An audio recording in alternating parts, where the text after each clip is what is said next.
ito yung bayaw na tinutukoy kanina ni Sir, no? Yung kaanak din ng namatayan. Sige Sir, pakikwento. Kayo po yung binabanggit na pinadapa. Apo. Okay, sige, pakikwento Sir. So yung pangyayari po na yun, sir, nagkagulo nga po yun dito nung paglabas ko sa loob ng bahay. Bago ngayon, nagkarabulan na dito. Yung pala yung dalawa po na dumaan dito, yung mga pulis pala sila. So may mga baril.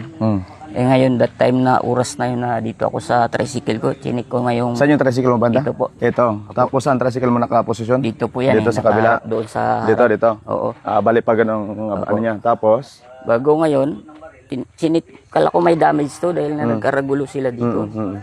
Kaya pag check ko, dito ako sa tricycle ko, bago mamaya-maya yung dalawa palang pulis na yun na nagsabi, kumuha ng wristback, pagbalik.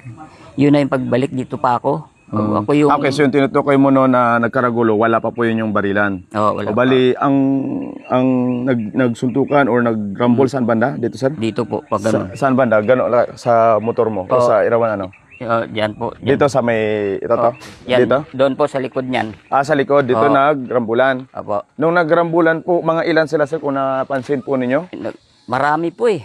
Marami. Estimate lang po. 10 siguro yung mga 10. dayo na yun. Pero kayo po ay nandito lang po nung Wala time. pa po ako nung time, huli na yung naghabulan na sila doon bago ko nadatnan. Okay. Sige, tapos po. So ngayon, pag tambay ko sa tricycle, ay kala ko nga nadaanan ng kaguluhan na yun. Kuan, bigla na dumating yung yung backup nila na nag-response, nag-rescue sa mga nila, tropa. Ngayon po, ako naman diyan, ako yung paglabas ng dalawang nakakaroon ng pula, nagpaputok, sabi niya dapa daw. Saan po yung nakaputok banda? Dito yung Dito? car na yun. Dito naghinto. Ilang beses po yung putok? Parang dalawa narinig ko eh. Warning shot. Dapa daw. Ako yung hinawakan nila dyan. Sige po, dito po.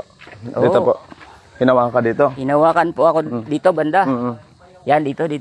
Anong pagkahawak sa iyo, sir? Pinadapa ka dito? Sabi niya, dapa, talikod. Nagaganon ka? Taas daw ang kamay, dapa. Okay. Bago ngayon, pag dapa ako, pero pag dapa ako dito, makuan, sinipa ako dito, sinipa Sinipa ako. ka ba? Ilang beses sipa sa'yo? Dalawa po. Dalawang sipa. Bago ngayon, gumanon ako. Ngayon pala yung may baril na hawak, kaya hindi ko rin pwedeng kuan. Sabi ko, hindi po ako nakasama doon, hindi po ako nagbugbog sa inyo. Tapos? Bago yun, ilan sumipa, sir? Mga dalawa po eh. Dalawa, hindi ko lang makakuan, basta may sipa akong dalawa. Dalawang sipa sa'yo? Pero isang tao lang ang sumipa? O dalawa rin? Hindi ko lang nakita masyado kung ilan lang nagsipa. Basta dalawa yung dalawang sipa sa likod mo. Okay, tapos? Ngayon, bumangon ako, hawakan nila ako, ayaw ko magpahawak. Kumalas din po ako. Nakita ko rin may baril, mga baril talaga. Anong sinasabi mo? Sabi ko, sir, hindi po ako yung sir. Hindi po ako kasama dun sa guluhan nyo. Dito ako, sabi ko, biyanan ko po yung namatay dito. Sabi ko, yung alibay ko po.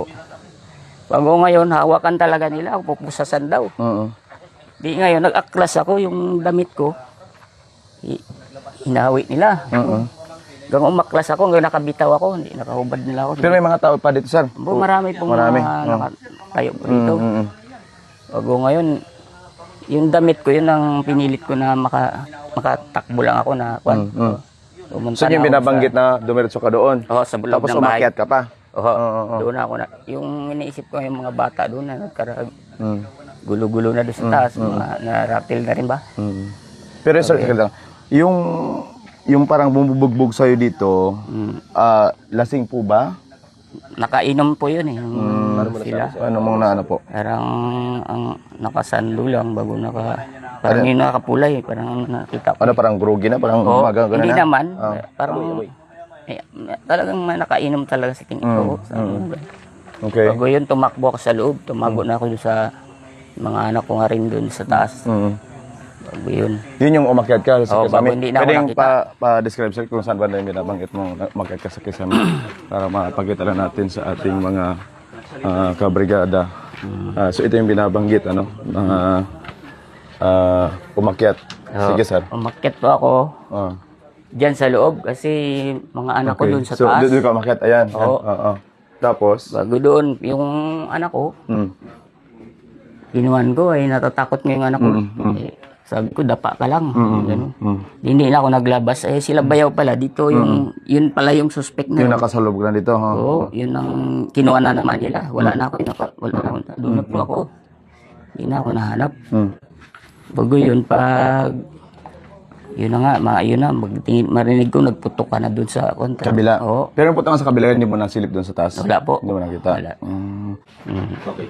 So, yun yung naging part mo nung ikaw ang unang nabugbog. Oo, yun ako po yung unang... Yung nabugbog. Then, doon, after nun, yung isa sa mga suspect, andito pa, habang andito yung sa suspect, doon nagputok ka na sa kabila.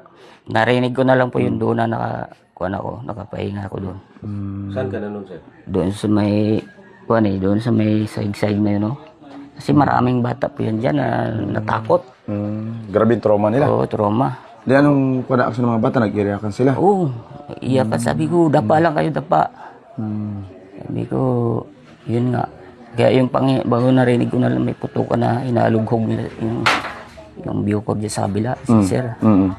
Yung bago yun nga, pagkakuan may patay daw ta. Yun lumabas na yung nagaras dito.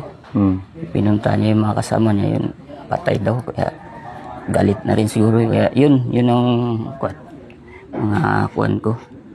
Based doon sa na-experience mo. Na-experience. Okay, so yun, mga kabrigada, ito yung binabanggit na yung isa sa unang parang kinopronta. No, na ang purpose mo sa lang, i-check mo lang yung tricycle mo at yung siya napaakit dito. And then the rest, yun na po yung nangyaring sunod-sunod na putukan dito po sa area ng isang taga Bucor, mga kabrigada.